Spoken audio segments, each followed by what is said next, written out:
If you've been with us this week, you've probably felt it. The weight of fear in our culture, not just out there, in here. Fear is not the villain. Fear is human. But when fear drives, it distorts. It turns neighbors into threats. It turns difference into danger. It turns uncertainty into catastrophe. And we don't want to live like that. Today is about strength, not bravado, not denial. Grounded strength. Because courage isn't the absence of fear, it's the proper placement of fear. And peace isn't passive, it's powerful.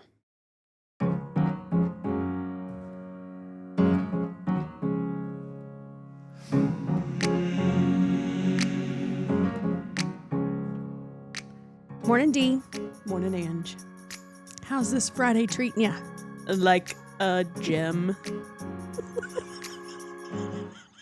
Not that we go to the gym. G-E-M. You're dating Jim now? That's J-I-M. I've already got tears in my eyes. Jim like the meat stick? What? Slim Jim. Oh. It is Friday. We made it. Yeah, we did. Of this really wild week. Yeah. How are you feeling? Ready to get to this part, I think. Yes. Yes. My drive of optimistic rhetoric has been really struggling this week to not very quickly tell people how we can get better about this. So today's the day. Be prepared. That's right. But I think it is important, and we were intentional about honoring the space of what we are experiencing in our culture these days. So yeah, we shouldn't rush to the bright side or rush to solutions, but I think honor what is true. Yeah. And what is real, what's really happening. So we have been talking about fear. We defined it on Monday as our body's emotional response to the perception of threat, danger that's real or perceived. And then Wednesday, we exposed fear for what it is, how it shows up in our bodies, then how it shows up in a larger context of society, how it's manipulated, how it's used, how it's politicized, to continually keep us in a state of dysregulation, chaos, and can fuel dehumanization. And so today, finally, we are talking through some practices to apply the self-awareness that we've been promoting this week, and some intentional practices that we can do in order to regain our foothold on this. Yeah. And bring back connection, hopefully, to the end that there's wholeness for us and there's wholeness in our society. So that's always the goal. Yep. So ultimately, always, in every episode, every week, over the course of every episode of podcasting, you will hear from us that we want wholeness. Unashamedly, can be seemingly redundant. However, we believe that is the end of all things, is wholeness, community, connection. And in this case, we believe that self-awareness is a ticket to getting there. Yeah, we started with self-awareness. And what I think would be a good way to move to the next step is picturing putting fear in its place. So when we were talking about this weeks ago, I had this thought about we just need to take fear from the driver's seat. It still needs to be in the car, but it needs to be in its place. And so if we can think about the analogy of a car, let's start with the destination, where we want to go, which harkens back to our clarity and action framework. Yeah. We gotta know where we're going. Yeah. And Angela just so eloquently said, the goal is wholeness. Yeah. So the destination is connection, love, wholeness. So that's where we're heading. And then fear is the alert. Fear is the signal. But what needs to be in the driver's seat is our values. So what we think has been happening is fear actually has been in the driver's seat. And when you think about that, I wouldn't want fear to be driving me. Right. Because of what we explained on Wednesday about how we're actually, when we're in the state of fear, rational thought really isn't at the forefront. Right. Safety is the concern. Speed is the go-to, not accuracy. And so when we put fear in the passenger seat, it says, hey, you have a place. You're informing me. You're letting me know, hey, pay attention to this. Look at this. It's information that's helpful, but it's not the one making the decision. And so what we're proposing is to put values in the driver's seat.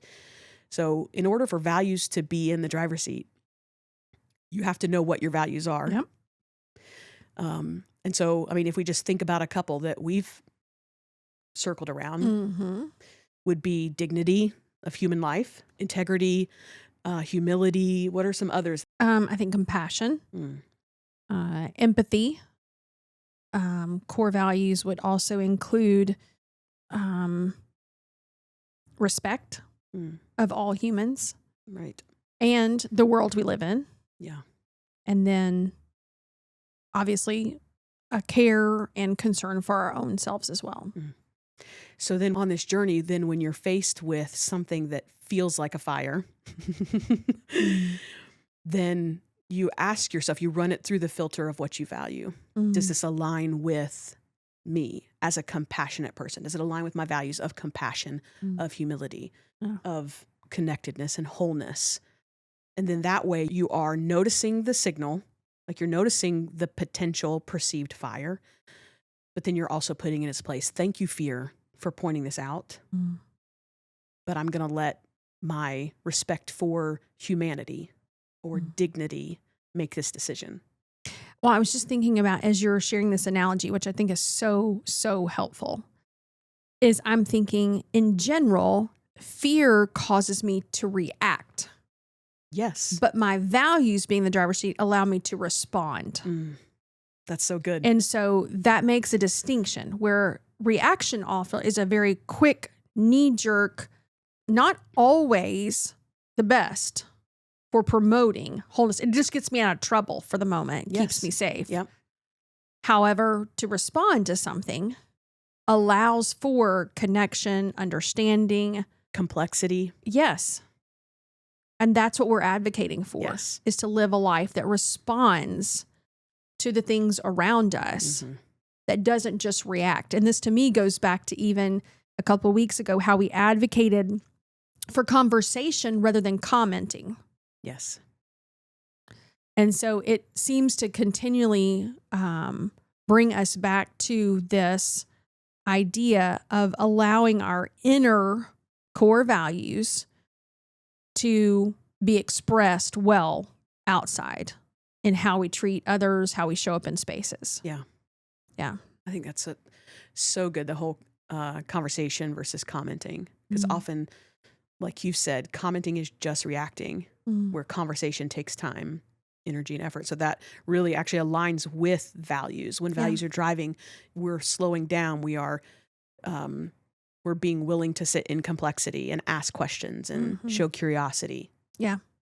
And I think this may be a little bit elementary at some level, but because of the state of us in our current situation where fear is running rampant, fear is continually keeping us on edge, keeping us isolated, disconnected, dysregulated, all the things, it might just be a really good time to, instead of assuming what your core values are, take a moment and name them. Write them on a piece of paper, write them on a Post-it note, sit and think about them, put them on a notes on your phone so that you can continually use those as a little bit of a centering, grounding point to come back to and remember who's really in the driver's seat. Well, I was just going to say, don't you think that if we don't articulate that, that we'll more often let fear be in the driver's seat? Yes. Because we haven't taken the time to even articulate what we value. Yes. And I feel like quickly in times past, I may have been like, of course I value that. But if somebody had but that's not how I'm operating. Which goes back to what you said, are my actions speaking louder than my words? Mm-hmm. Yeah.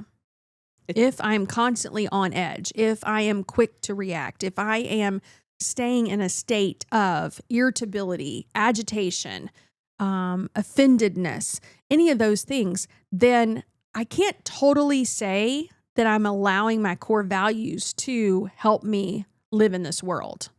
I'm letting fear drive the car. Yeah. And drive my life. Yeah. And to what end? That's another great question that we always ask ourselves. So when we were poring over this, which took many iterations, it feels like, but we often, when we're developing topics, we often think about the opposite and sometimes even first. And it was not easy. It was kind of messy. But eventually we got to the point of what next? Like if we're living this constant state of fear, what do we move towards? What do we cling to? What do we have to have? Yeah. I think trust is the number one thing. Close second was peace. Yeah. But sometimes peace can be misconstrued in different contexts. And so trust just seemed like the foundational, again, grounded thing that we kept coming back to. Fear can't have a foothold when trust is present. Yep. Yeah. Because fear can be that. It can just be that, but it's not driving the car. Yeah. I still know what is true in that moment. Well, and you're trusting in, it depends on what you're trusting in, right? Right. Like that, if these values, and I mean, we're going to get into like kind of the things that people can trust in. But if I'm trusting that by making this decision based on my values is going to serve for a better outcome for myself and the whole, then that is where I'm putting my trust. Yeah. And we're proposing that we need to move towards trust. So the question is, in this day and age, who do you trust?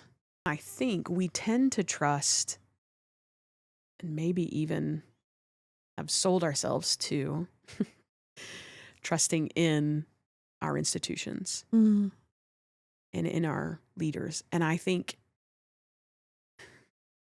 that's been perpetuated probably by our systems, but also I think sometimes it's just easier to. Well, I think it's easier to because we've outsourced our trust. Yeah.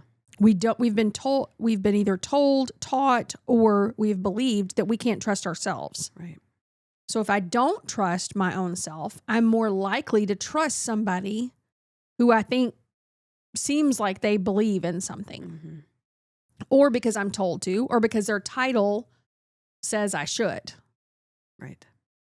But being an 8 on the Enneagram, I have never trusted blindly. It's very hard for me to trust blindly. That's not to say I haven't been misled in my trust. But I'm going to challenge. I'm going to ask questions. I have deep convictions of my own. And so for that, I have to continually be in spaces where people earn my trust. And that, I'm not saying that's always the standard, but yeah, one of the things that gets me riled up the most, which Deanna would attest to, is when I feel like people give away their power. Because I believe the first point in all of this is you learn to trust yourself. Define what you actually believe and then trust that. Yeah. And trust yourself, no matter who tells you shouldn't. Because God in kindness has given us each a mind, a body, an intuition, and this amazing nervous system that we can trust. Yeah. And so if anybody's telling you shouldn't trust yourself, then I think you have to also begin to ask what those core values are. Yeah, and I think that's a big reason of why we're here now in this state is that we've been taught not to trust ourselves. And a lot of times bigger institutions prey on that. because we're more easily manipulated Right. we can be convinced by the loudest voice, the most charismatic leader, the seemingly craftiest person who can spin words and sound alike, but their lives just are not bearing it out. Right. So what other kinds of things can we trust in?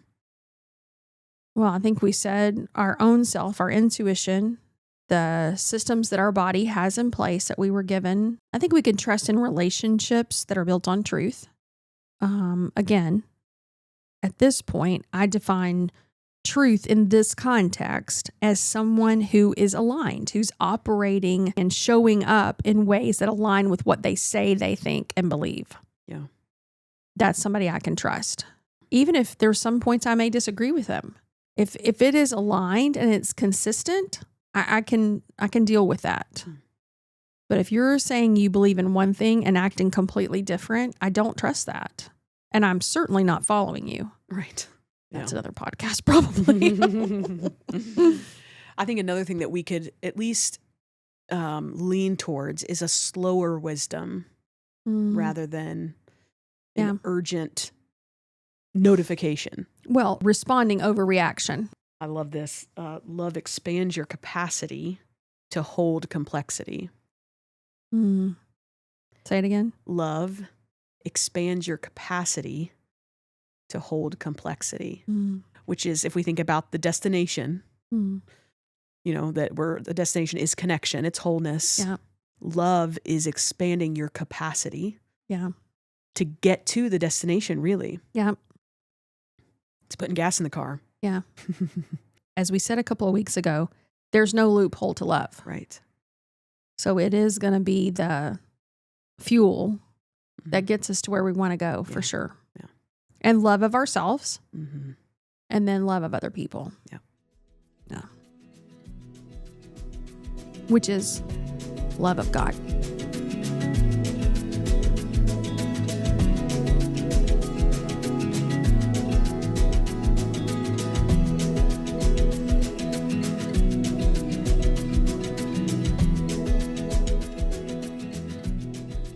We've broken down what fear is. We've distinguished between how fear can help us and how it can be used to hurt us. Now we've talked about how fear does not get to be in the driver's seat, but our core values remain there so that we can respond without reacting. What are some other, you think, practices that we can implement going forward? I think a good place to start is naming your fears. And I mean specifically, the 5 whys that we talked about a couple of weeks ago when we were talking about connection, I think would really help here if you're having a hard time articulating. But you're probably going to need to sit in the tension and say, what am I actually afraid of? And go a few levels deeper and then write it out, like name them. And I think that will really be a good exercise in understanding yourself and seeing where the feeling is coming from. And it may even be a little bit scary. Like you may have to face, is it, I really feel that way about somebody or something. Yeah. There's vulnerability implied in this. Yeah. Like you will not be able to do this exercise if you're not willing to be vulnerable at the very least with your own self. Yeah. I think for me, as I was processing, we made jokes about on Monday, what were you scared of as a kid and that kind of thing, and kind of what we're scared of now. You mentioned loss, and I'm sure that's definitely on my radar somewhere. But in most recent seasons, once I kind of got to the root, I feel like a lot of my fears, even in relation to this podcast, is to be the fear of being misunderstood or the fear of being disliked. Or the fear of someone thinking that I'm not intelligent or capable in some aspect. And so I have to continually wrestle with those and then ask myself, am I now trying to perform as camouflage for my fears instead of staying in this place of vulnerability and allowing my sincere desire to communicate, to foster connection, to participate in a larger conversation to override that fear. Because when fear drives, then I will act out of a place of insecurity. And the insecurity, when it shows up, is always rooted in fear. And so if you can identify places where you're insecure, usually that will also be places that you're most scared. Yeah. And you could have really good backstories for that, past experiences that have contributed to that. All of this helps in us cultivating a sense of self-awareness. Right. Where we know ourselves. I think just as equal as Dee mentioned, being able to name our fears, sometimes for me, it's also being able to articulate my triggers to those. Like, what are situations? What are environments? What are indicators, or what are outside forces that typically I can get in those, and it's going to trigger a fear or insecure response in myself. Yeah. And that's hard to admit too. Sometimes, especially if there are things that other people seem to be perfectly fine doing or participating in. But for me, I just know it doesn't mean I can't participate in that anymore. I just need to be aware. Yeah. That my propensity will be for my fear to kind of front a little bit. And then I operate out of a space of reactionary respond. Instead of responding, I will react. Yeah. Yeah, that's true. What else do we I notice think individually? Once you identify the fear, then a next step would be writing down a next step. So I think this is actually can be really helpful. Writing down, I'm feeling afraid of whatever that is, blank, but I'm choosing to move towards blank because it matters to me, or however you want to fill that in. So identify the fear, and then how you're going to move, just one small step. Yeah. How you're going to move towards connection, wholeness, whatever you decide why that matters to you. So it's not just enough to identify the fear, although that is a necessary step. Yeah. But it's deciding to take one small shift in the right direction. Yeah. I think another, and maybe we've already belabored this even, but notice what's happening in your body because the fear is sending signals, just like we talked about in the car. It's sending you signals. It's giving you info. So being in tune with your body is only going to serve to help you. Right. Exactly. And I think something that's helped me in the process is being able to say in the moment, in a safe environment, obviously, is, ooh, I'm feeling a little bit nervous, or I'm feeling scared right here. Naming it. Like just saying it out loud to someone else in a trusted space kind of helps give them an indication so they really can be community to me in that space and supportive, where I don't just isolate myself. If left unidentified, we will operate out of that space and nobody will really be able to help us in the moment. Right. And it may just trigger somebody else's fear response, to be honest. I think we have to, at some point, there may be times that we have to limit ourselves once we figured out what are our triggers. I recently heard this whole podcast on talking about when you realize these things that are maybe triggers for you. Instead of saying, I can't do that anymore, you say, I'm choosing not to. It still keeps you in the driver's seat. It keeps you your power. It's your decision that you're choosing not to do that instead of making you in a victim mentality where you can't. And I thought that was a great way of reframing that still makes me feel like it was my decision to not participate in that thing because it invokes fear in me that's not profitable. And that could be scrolling late at night, which I am guilty of, or even first thing in the morning. We've talked about that, waking up and then like grabbing your phone, and then that sets the tone for the day, and your body's in that state of hyper awareness. And so limiting your exposure to that, everything is urgent, if the news, if you're just listening to news all day long, then think about what that's doing to your body. I think it's always helpful too to ask who's benefiting from my fear. Yeah. Wow. Because it's rarely me.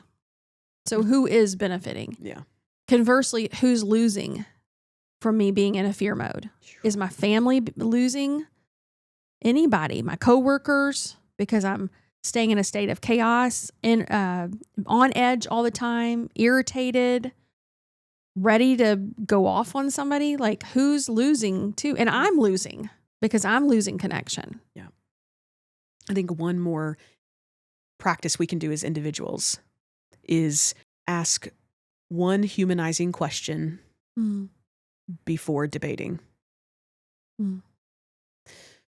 We mentioned the Enemies Project a couple of weeks ago.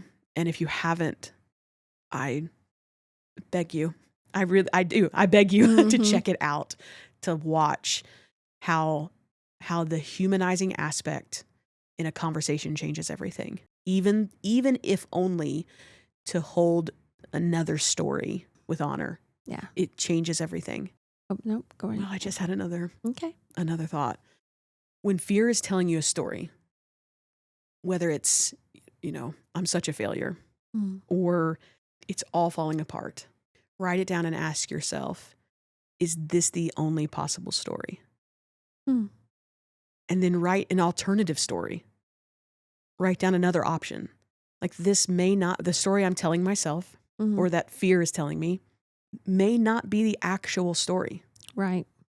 And if you're anything like me, I start looping the story. So, and I, of course, and it's like a CD that is, or a vinyl record that gets hooked up, and it's just. Yeah. Well, and with every repetition of that loop, you're forming neural pathways that allow that to become the story. The story. Yeah. So it might just be helpful to think it through. What's another possible way to think about this? What's another possible story? Yeah. So that you're not just looping and buying into the one story you're telling yourself. Yes. It's good. Very good. So when we look from individually practicing, putting fear in its proper place, what would you say are some integration practices when we're thinking as a collective? So we've broken down what collective chaos looks like, which essentially looks like what we're living in. We want to get to collective clarity, to the end that we have collective wholeness and connection. So what are some steps toward that? What are some practices? I'm going to put this right back on you, Angela, because you are community builder extraordinaire. I do love community. I think the first thing is you just have to be intentional about seeing, first of all, seeing everyone as somebody interesting, somebody worth getting to know. And then practically ask them to lunch, ask them to dinner. I recently heard another podcast by a famous chef in our country, and she was saying that at some point she was specifically talking about how to remind people that they matter. And she was advocating for just invite people to dinner. It does not have to be super gourmet. Your house doesn't have to be perfect. She said, I've never known anyone to turn down a home-cooked meal. And when I say home-cooked, I don't mean that has to be from scratch. Just in your home. It's cooked at your house at some level. Reheated maybe. But however, I think there's something about sitting across, which we've been advocating for pretty much in every possible way. You can participate in community efforts where there is a project that you may get to be a part of and meet new people. Recently, I've started participating in a global class, and I'm online with different people from all over the world. And so it has been so fun to meet people that I may or may not ever meet in person, but it's still continually expanding my understanding of how other people think, their experiences, and so forth. Yeah. I think we have to, at every level, resist the urge to just put people in boxes and think we know all there is to know somebody before ever having really a conversation with them. that whole reduction thing. And I think we can be curious, which again, it's asking good questions. Yeah. Do you have any more? I don't think so. I think those are great. We began the week emphasizing self-awareness, and we're ending the week emphasizing self-awareness. And so we want to leave you with reflection questions. Where is fear currently driving my reactions? When I consume news or social media, how does my body respond? What narratives am I believing without examining? Who benefits from my fear? What would it look like to move from fear to grounded courage this week?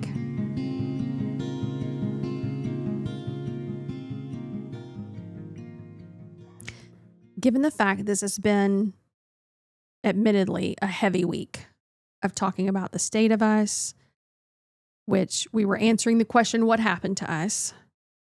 I feel like now we've turned toward who we have the potential to become. And to that end, if you're interested in participating in a 90-second guided practice, stay tuned.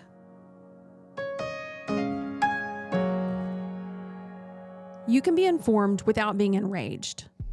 You can care deeply without being consumed. You can disagree without dehumanizing. And you can feel fear without letting it decide who you become. This is the work.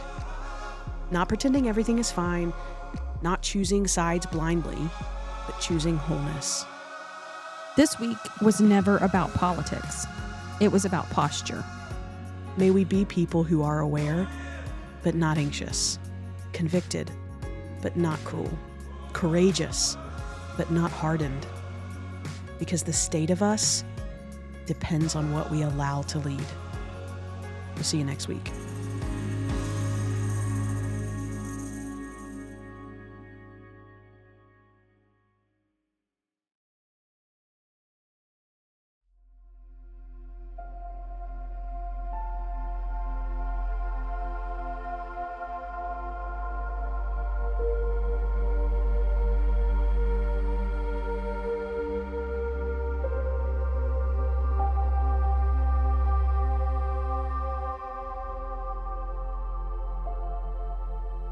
Before we close this week, we want to offer you something simple.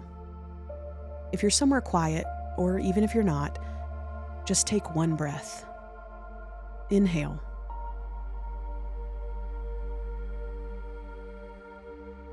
Exhale.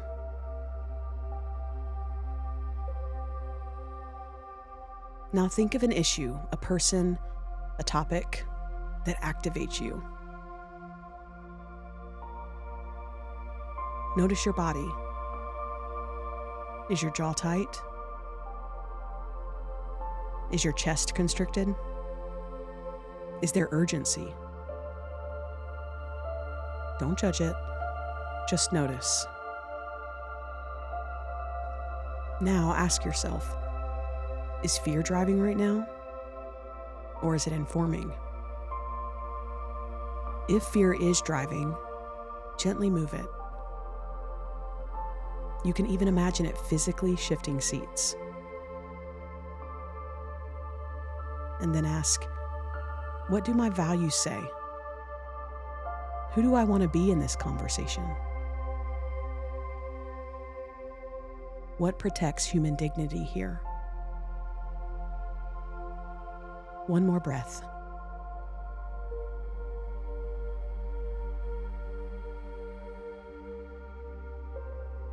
This is not about becoming passive. It's about becoming conscious.